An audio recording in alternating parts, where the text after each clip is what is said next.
नमस्कार, आपके साथ में रोहित कुमार। आप न्यूज फॉर नेशन पर। बिहार में दूसरा चरण जो चुनाव का है वो खत्म हो गया है। बिहार की पहले चरण में 4 सीटों पर चुनाव हुए, तो दूसरे चरण में बिहार की 5 सीटें थी, जिसमें से सीमांचल और पूर्वांचल की सीटें थी। बड़ी बात यह है कि यहाँ पर सीधा मुकाबला जो है वो कई सीटों पर आरजेडी बनाम जो है वो जदयू का रहा, तो कई सीटों पर जो है वहाँ पर त्रिकोणीय मुकाबला भी दिख रहा है। बड़ी बात यह कि चुनाव खत्म हुआ, सुबह से लेकर के न्यूज फॉर नेशन आप तक तमाम अपडेट पहुंचा रहा था, और जनता ने जिसको वोट किया उसके बाद हम नब्ज टटोल रहे हैं, बताने की कोशिश कर रहे हैं कि इस बार 5 सीटें जो जिस पर चुनाव दूसरे चरण में हुए हैं, उन सीटों पर कौन किस पर भारी है। पिछला चुनाव जब साल 2019 में हुआ था, तो इसमें से 5 में से 4 सीटें जीतने में कामयाब थी जदयू, और 1 सीट जीतने में कामयाब हुई थी कांग्रेस। बड़ी बात यह है कि नीतीश कुमार के लिए ये जो चरण है वो सबसे कठिन चरण कह सकते हैं आप, सबसे महत्वपूर्ण चरण, क्योंकि वहां पर उनको अपनी शाख बचानी है। तो दूसरी तरफ तेजस्वी यादव को अपने पुराने वोट बैंक पर फिर से एक तरीके से कहें कि वापस मिलने की उम्मीद जो है, शायद यही वजह है कि वो लगातार इन इलाकों में कैंप करते रहे। हालांकि कई तरह की दिक्कतें आई, उस पर विस्तार से बात करेंगे। पूर्णिया, कटिहार, किशनगंज, बांका और भागलपुर, ये वो सीटें हैं जहां पर आज सुबह से जो वोटर हैं वो वोट डाल रहे थे। करीब करीब जो है 1 करोड़ के आसपास में मतदाता थे जो कि जिन्होंने इस चरण में जो है वोट डाले हैं, 93 लाख के करीब में। और सबसे ज़्यादा वोटर भागलपुर में, और करीब करीब जो है जो जिस तरीके की लड़ाई दिख रही थी, उसे लग रहा था कि लड़ाई की इंडी अलायंस बनाम एनडीए है, कौन किस सीट पर आगे जा रहा है, इस पर एक एक करके बात करते हैं। तो शुरुआत करते हैं, सबसे पहले हम लोग ले लेते हैं बिहार की भागलपुर सीट को। भागलपुर सीट इसलिए क्योंकि भागलपुर एक बड़ा गंगा के किनारे का एक बड़ा शहर है। बड़ी बात यह है कि भागलपुर की अगर बात कर लें तो भागलपुर में जो है वहाँ पर तमाम तरह के दावपेच देखने को मिले। वहाँ पर इंडिया अलायंस एकजुट नजर आया। राहुल गांधी वहां पहुंचे, तेजस्वी यादव मंच पर थे, अजीत शर्मा कांग्रेस के बड़े कद्दावर नेता हैं, उनको प्रत्याशी बनाया गया था कांग्रेस ने अपने तरफ से, क्योंकि सीट कांग्रेस के खाते में गई थी। तो दूसरी तरफ वहां पर अजय मंडल जदयू के प्रत्याशी के तौर पर थे, जिन्होंने पिछला चुनाव वहां पर जीता था। बड़ी बात यह है कि क्योंकि वहां पर लड़ाई जो है वो इसलिए थोड़ी टफ थी, क्योंकि वहां पर पिछला चुनाव जो था वहां पे जीत का अंतर बहुत बड़ा था। करीब करीब 3 लाख वोट से अजय मंडल चुनाव जीत करके आए थे 2019 में, और शैलेश कुमार वह आरजेडी के प्रत्याशी थे, और वो 3,40,000 वोट ही ला पाए थे। इस बार ये सीट कांग्रेस के खाते में गई। दिवांशु, दिन भर की जो हम लोगों ने पड़ताल की है, उस पड़ताल के हिसाब से अगर भागलपुर सीट को समझें, अजय मंडल बनाम अजीत शर्मा, क्या लग रहा है? देखिए भागलपुर, ये भी देखिए जिस तरीके से पूर्णिया बिहार में एक हॉट सीट बन गई, ये भी हॉट सीट बन गया। बन इस मायने में गया, देखिए शुरुआती दौर में जब लोकसभा चुनाव का बिगुल फूंका जा रहा था, तब लग रहा था कि हर तरफ मोदी मैजिक जो है वो जिस तरीके से साल 2024 में चला, साल 2019 में देश की तरफ बिहार में भी चला, और साल 2024 में मोदी मैजिक जो है यहाँ भी चलने वाला है। और जो भी एनडीए के उम्मीदवार थे उन्हें भी लग रहा था कि मोदी नाम ही सब कुछ है, मोदी नाम उनके साथ है, तो जीत जो है उनकी सुनिश्चित है।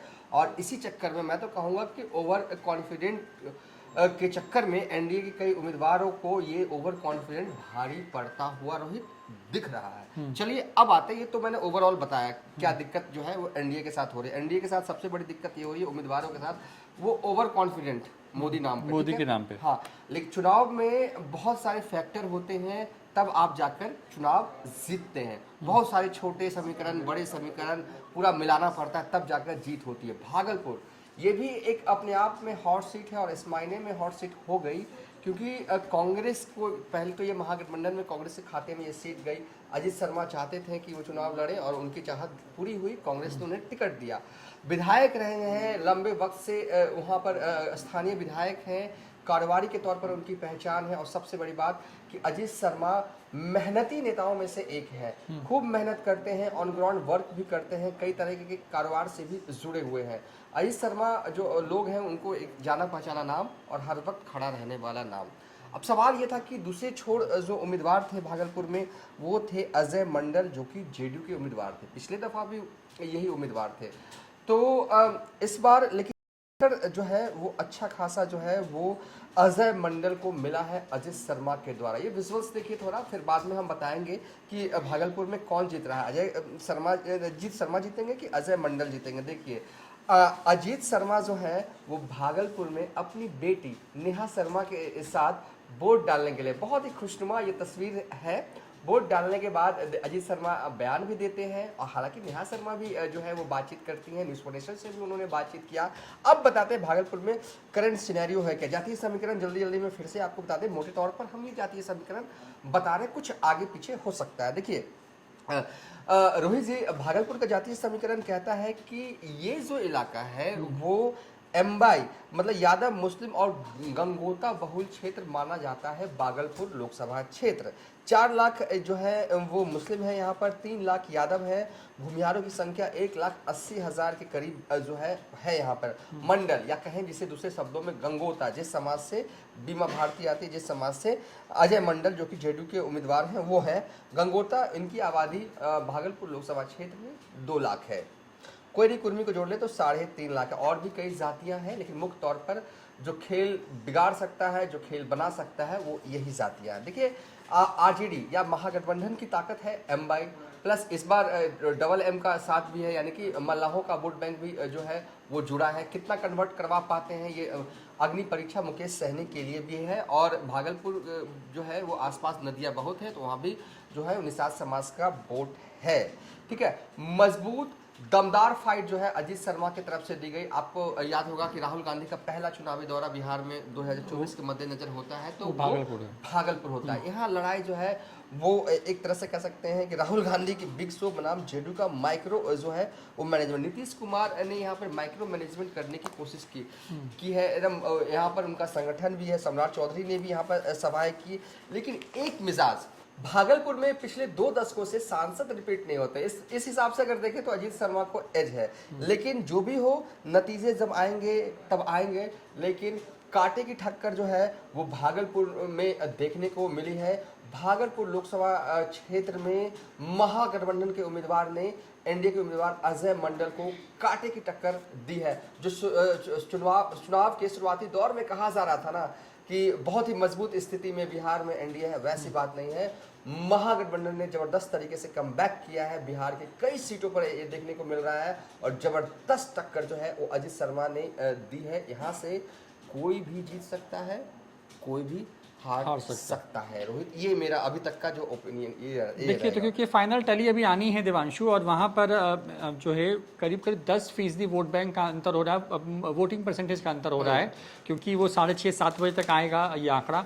लेकिन क्योंकि भागलपुर की बात करें तो पिछले बार जो है 57.80% और उसके पहले भी 57.2% वोट हुआ था, और इस बार ये 47 के आसपास में है। तो लास्ट आवर में क्योंकि गर्मी बहुत है, तो आप ये मान के चलिए कि बढ़ेंगे 5-6% बढ़ेगा, लेकिन वो उस ग्राफ को नहीं टच कर पाएगा जो ग्राफ 19 में या 14 में था। यहाँ पर जो हमें जानकारी मिली, जो हमने वहाँ पे बात की लोगों से, उसमें वहाँ पर बीजेपी और जदयू के बीच में तालमेल नहीं दिखा। और ये बड़ी बात ये है कि बीजेपी के जो विधायक है वहाँ पर उनकी संख्या ज़्यादा है। 3 विधानसभा में बीजेपी के विधायक है, पिरपैंती, बिहपुर और आपको कहलगांव में, और ये कॉपरेट नहीं कर पाए। दूसरी तरफ नाथनगर और जो है वो आरजेडी के खाते में है, जबकि कांग्रेस के पास जो है भागलपुर, जहां से अजीत शर्मा खुद विधायक भी हैं, वो सीट है। तो यहाँ पर कोऑर्डिनेशन की कमी, जो कि हम पहले चरण में बता रहे थे, बड़ी संख्या में जो है बीजेपी के विधायकों ने जदयू को सपोर्ट नहीं किया है, ये आपको हम बता रहे हैं अंदर की खबर। और यही हुआ है आज की वोटिंग के दौरान में। बड़े एक नेताओं से लाके कि उनका इशारा था कि मदद करिएगा तो जदयू के ही पास ये सीट रह जाएगी, बीजेपी को मिलेगी नहीं, इसलिए बीजेपी को मदद करने के लिए आज इस बार हरवाने पे प्रयास करिए। और कुछ ऐसी स्थिति जो है हमें हमारे सूत्र बता रहे हैं कि ऐसी स्थिति वहां पे बनाई गई है। अजीत शर्मा के लिए जो दिक्कत सबसे बड़ी हुई है देवांशु, वो ये हुई है कि वो बूथ मैनेज नहीं कर पाए, जैसा कि चिराग पासवान जमुई में नहीं कर पाए थे, मांझी नहीं कर पाए थे आपको गया में, क्योंकि संगठन के तौर पर आरजेडी वहां पर स्ट्रांग थी, कांग्रेस स्ट्रांग नहीं थी। और वहां पर यही हुआ कि लोग सुबह में जब हमारे संवाददाता जा रहे थे तो लोगों को ये पता नहीं चला था कि उनको वोट डालना कहाँ पे, और ये बड़ी बात है भागलपुर को लेकर के। तो भागलपुर में अजय शर्मा को एक एज नजर आ रहा है, हालांकि फाइनल टैली अभी आनी बाकी है। उन्होंने अजय मंडल को जबरदस्त तरीके से कहें कि उनको पानी पिला रखा है वहां पर, और बहुत नेक टू नेक का मुकाबला है। और जीत हार जो है वो बता रहे हैं हम आपको कि जो है वो 10 से 50,000 के वोट के अंतर पर होने जा रहा है भागलपुर में, और कुछ ऐसी स्थिति जो है वो नजर आ रही है।